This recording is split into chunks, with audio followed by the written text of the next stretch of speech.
Bonjour, je suis Célia, médecin urgentiste à l'hôpital de Brignoles. Lorsque vous arrivez aux urgences, c'est bien d'être accompagné. Déjà, ça diminue le stress pendant votre attente.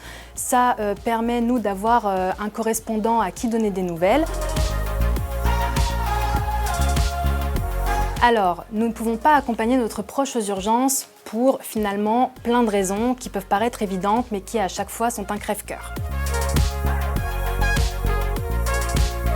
Tout d'abord, les box de consultation sont faits pour 2 brancards, 2 personnes. Si chaque accompagnant venait avec le patient, cela augmenterait le nombre de personnes et bien sûr ça diminuerait la confidentialité lorsque l'on va voir un patient. Deuxième chose, les box sont parfois un peu exigus. Nous avons besoin, le personnel, de brancarder, d'emmener les patients à différents endroits.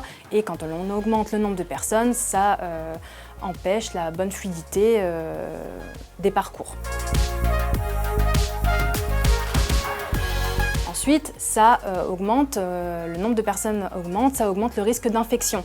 L'hôpital est déjà un endroit où plusieurs infections sont présentes. On essaye de diminuer les risques de transmission en diminuant le nombre de personnes. Nous pouvons accompagner notre proche si évidemment c'est un mineur ou un patient sous tutelle. Si pour les personnes âgées qui sont non communicantes et bien sûr si l'état de santé de votre proche est grave et que vous avez besoin d'être près de lui. À Brignoles, nous avons la chance d'avoir un agent de liaison.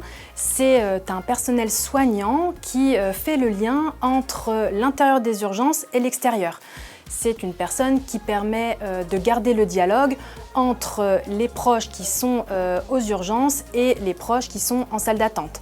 Ça permet surtout, depuis sa mise en place, de réduire les angoisses que peuvent avoir les patients, les personnes qui attendent des nouvelles de leurs proches, qui attendent parfois des heures en croyant qu'il ne se passe rien, alors que finalement tout avance, mais la communication est souvent rompue à la porte des urgences.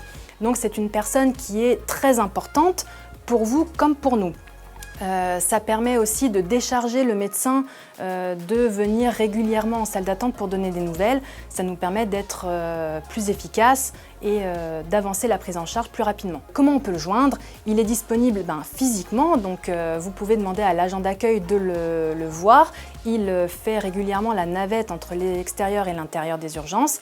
Et il y a aussi en salle d'attente un numéro de téléphone auquel vous pouvez le joindre la journée, car la nuit malheureusement nous n'avons pas encore. Mais les médecins restent disponibles pour toute information au téléphone bien évidemment.